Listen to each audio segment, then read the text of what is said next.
This story was sent to us by a viewer named Lucas. The events happened during the winter of 2021 while he was working as a night delivery driver in the United States. Lucas mostly drove long-distance routes across isolated highways in the Midwest and Appalachian regions. The pay was decent, but the job came with one major downside. Most of the driving happened completely alone, at night, on roads where you could drive for hours without seeing another human being.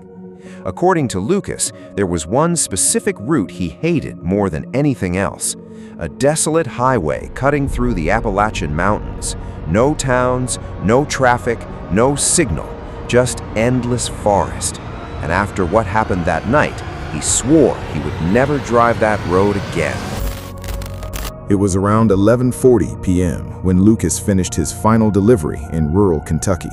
Snow had started falling lightly, covering the road in a thin layer of white ice. His next stop was over 3 hours away.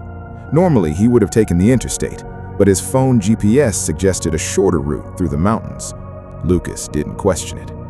At first, the drive felt normal. The heater hummed softly. The radio played old country songs through bursts of static. The road twisted through endless walls of black trees, illuminated only by his headlights. Then, suddenly, his phone screen froze. The GPS map disappeared. No signal. Lucas frowned. He restarted the app. Nothing. Then his entire phone shut off. The battery had been nearly full. A cold knot formed in his stomach. 10 minutes later, Lucas noticed something strange. The road signs had stopped appearing. No gas stations, no exits, nothing. Just forest. The snow grew heavier. Visibility dropped. Then finally, up ahead, he saw a faint neon glow through the fog. A gas station, or at least what used to be one. The building looked ancient. Half the lights were dead. The sign outside buzzed weakly. One of the letters flickered on and off repeatedly. The parking lot was empty, except for a rusted pickup truck covered in snow. Lucas stepped out of his van, instantly hit by freezing wind. The place felt wrong, too quiet. Even the forest around it seemed silent. No insects, no animals, nothing. As Lucas entered the gas station, a small bell above the door jingled softly. Inside smelled like dust and old cigarettes. The shelves were nearly empty. Behind the counter sat an elderly man wearing a dark flannel jacket and a faded trucker's cap. He looked ancient. His pale eyes slowly lifted toward Lucas. "You're lost," the old man said quietly. Lucas forced a nervous laugh. "My GPS bad." The old man stared at him for several seconds without blinking, then slowly reached beneath the counter. He pulled out an old GPS device, one of those bulky early 2000s models. The screen was scratched. The plastic looked yellow with age. "You can borrow this," the man whispered. Lucas hesitated. "I'm good. I'll just wait for signal." The old man's expression changed immediately, almost fearful. "You don't want to stay here after midnight." Silence filled the store.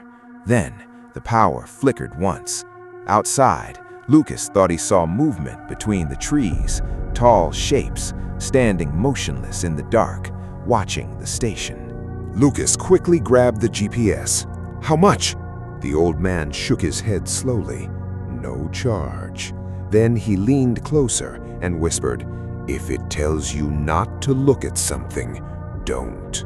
Lucas felt chills crawl up his arms. Before he could ask what that meant, the lights suddenly went out. Total darkness swallowed the station. Lucas heard something moving outside, heavy footsteps crunching slowly through the snow, circling the building. The old man immediately ducked behind the counter. "Turn it on," he whispered urgently. Lucas pressed the power button on the GPS. The screen flickered to life. Static crackled through the tiny speaker. Then a woman's calm, robotic voice spoke. "Route found." At that exact moment, the footsteps outside stopped completely. Silence. Then the GPS spoke again, but this time its voice sounded different, lower, almost human. "Leave Now. Lucas didn't wait. He sprinted outside through the snow and jumped into his van. The engine struggled, then finally roared to life. As he pulled away from the gas station, he looked briefly in the rearview mirror. The old man was standing outside beneath the flickering neon sign, completely still, watching him disappear into the darkness. Then, the GPS screen suddenly changed. A red route appeared. It showed a narrow road Lucas had never seen before.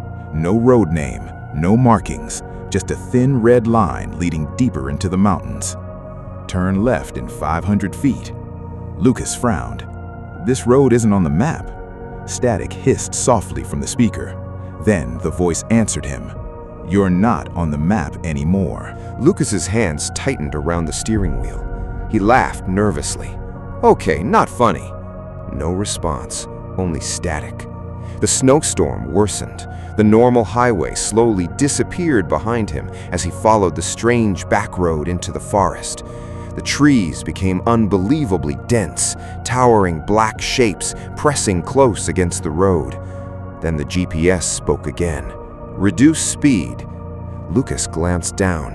The screen showed a sharp curve ahead, but something else caught his attention. A tiny blinking icon in the back seat. Lucas froze. The GPS displayed 2 passenger markers inside the van, one in the driver's seat and another directly behind him. Slowly, Lucas looked into the rearview mirror. The back seat was empty, but for just a split second, he thought he saw a pale face disappear into the darkness behind him. Then the GPS calmly said, "Keep driving. He likes it when you slow down." Lucas's pulse hammered in his ears. He gripped the steering wheel so tightly, his knuckles turned white. The rearview mirror showed nothing now, just darkness. The inside of the van suddenly felt colder, much colder, like someone had opened a freezer behind him. Lucas forced himself to laugh nervously. "Okay, somebody's messing with me." No answer, only static crackling softly through the GPS speaker. Then, the device beeped again. "Continue straight for 13 miles. The voice sounded calm, almost soothing, but beneath the robotic tone, Lucas could hear something else. Breathing, very faint, very slow, as if someone was whispering directly into the microphone. The road narrowed deeper into the forest. Snow coated the branches overhead, forming twisted white tunnels around the van. Lucas checked his phone again. Still dead. No signal, no battery icon, just a black screen. Then, suddenly, the radio turned on by itself. Static exploded through the speakers. Lucas jumped. The channels began changing rapidly on their own. Country music, silence, weather reports, more static. Then, finally, a voice. "Don't stop the vehicle." Lucas froze. The voice sounded terrified, like a man whispering through clenched teeth. "If you stop, he catches up." Then the radio cut out completely. The GPS immediately spoke over the silence. "Do not listen to him." Lucas stared at the device. What the hell is this thing? No response. A few miles later, Lucas noticed something impossible. The same road sign appeared again. Black Pine County, population 312. He had already passed it 20 minutes ago. Now it stood beside the road again, covered in fresh snow, exactly the same. Lucas's breathing quickened. "No!"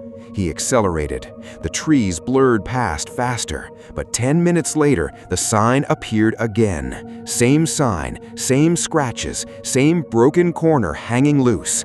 Black Pine County, population 312. The GPS screen flickered violently. Then the voice whispered, "He's close now." The temperature inside the van dropped again.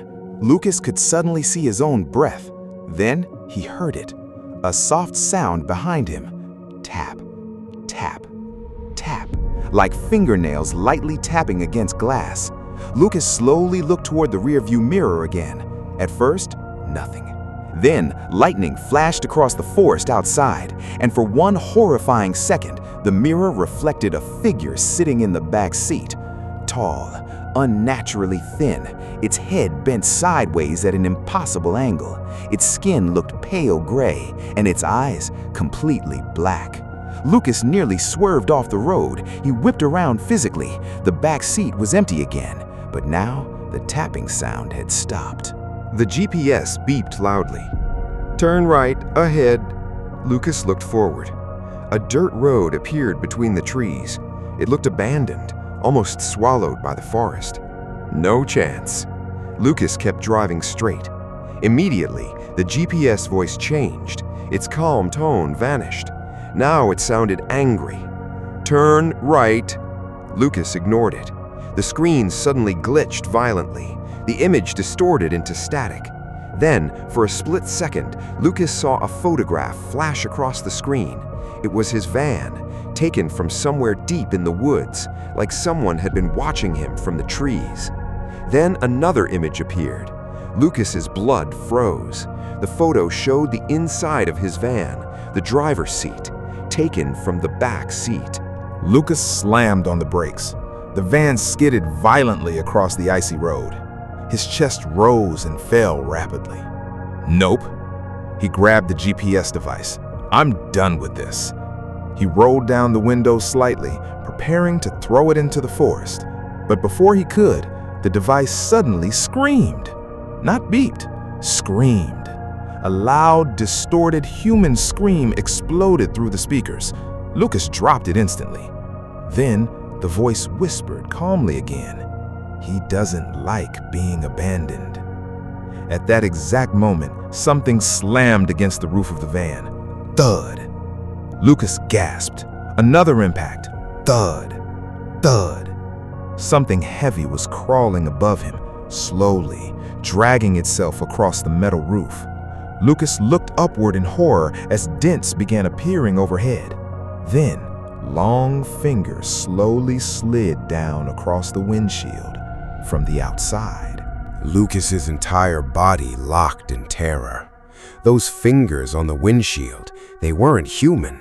They were far too long, thin like spider legs. Gray skin stretched tightly over sharp knuckles, and the nails looked black, rotting. The thing slowly dragged its hand across the glass, leaving behind wet streaks that looked almost oily in the snow. Lucas couldn't breathe. Another loud impact hit the roof. Thud. The metal above him bent inward slightly. Whatever was up there was heavy and moving closer to the driver's seat. Then the GPS calmly spoke again. "Do not stop the vehicle." Lucas slammed the gas pedal. The van shot forward down the icy road. The creature above him let out a horrible scraping sound as it struggled to keep its grip. The forest around him grew darker. Not naturally dark, wrong dark. Even the headlights seemed weaker now. The trees looked taller than before, twisting unnaturally toward the road. Lucas kept glancing upward, expecting the thing to smash through the roof at any second. Then suddenly, everything became silent. No scratching, no movement, nothing. Lucas swallowed hard. Maybe it fell off. Maybe it was gone. Then, very slowly, the GPS screen changed again.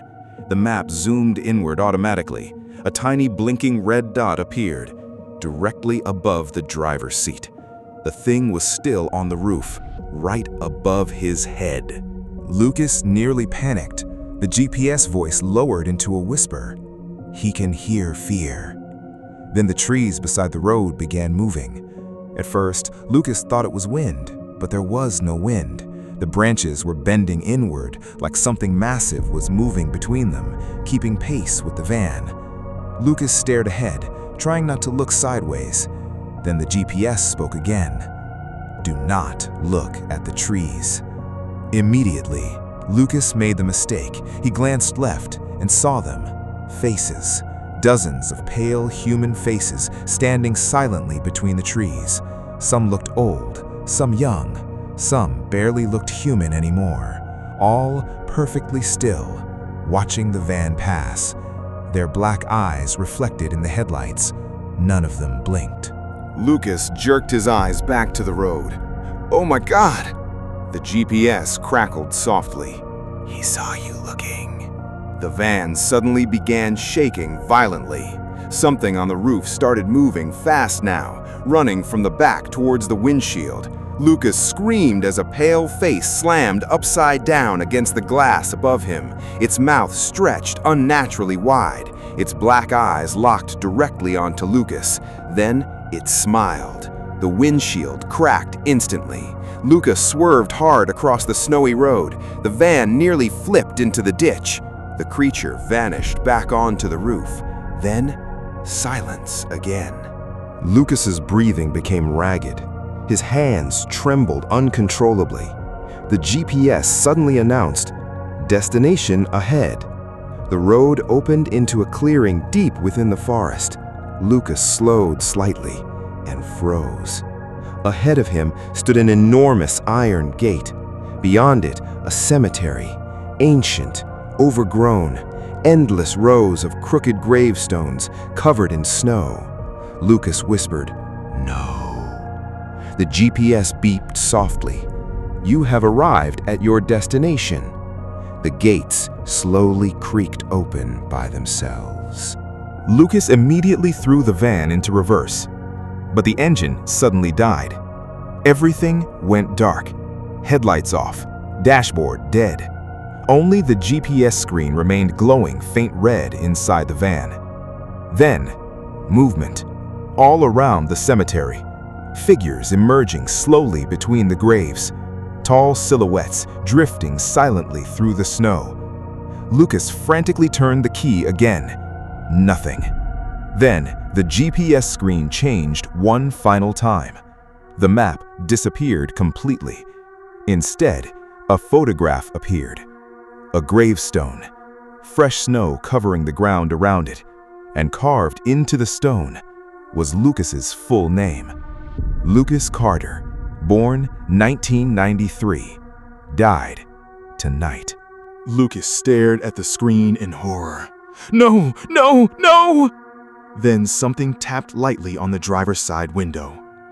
Tap, tap, tap. Lucas turned slowly.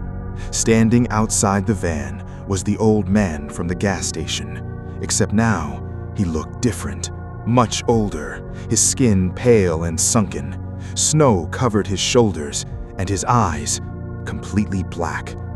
The old man smiled softly, then pointed toward the cemetery behind him. "You were never supposed to leave the highway."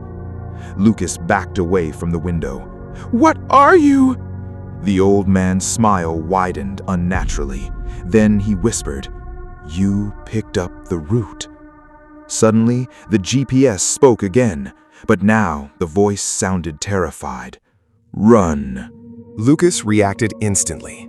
The moment the GPS screamed, "Run," the van suddenly roared back to life. Headlights exploded on. The old man outside the window was gone. Lucas slammed the gear into reverse and floored the gas pedal. The tires spun wildly across the snow as the van shot backward away from the cemetery gates. But something was wrong. The forest around him had changed. The road behind him no longer existed. Only trees. Endless black trees. The GPS screen flickered violently, recalculating. Then static burst from the speaker, and beneath the static, hundreds of voices whispered at once, "Stay." Lucas gritted his teeth and drove straight through the forest. Branches smashed against the van. The windshield cracked further.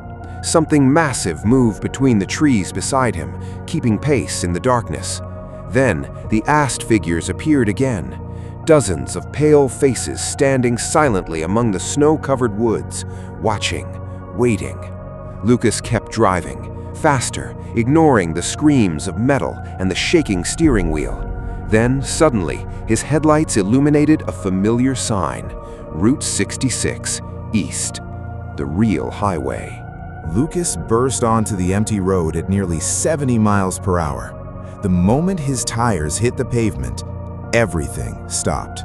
The whispers vanished, the GPS screen went black, and the forest behind him became completely silent.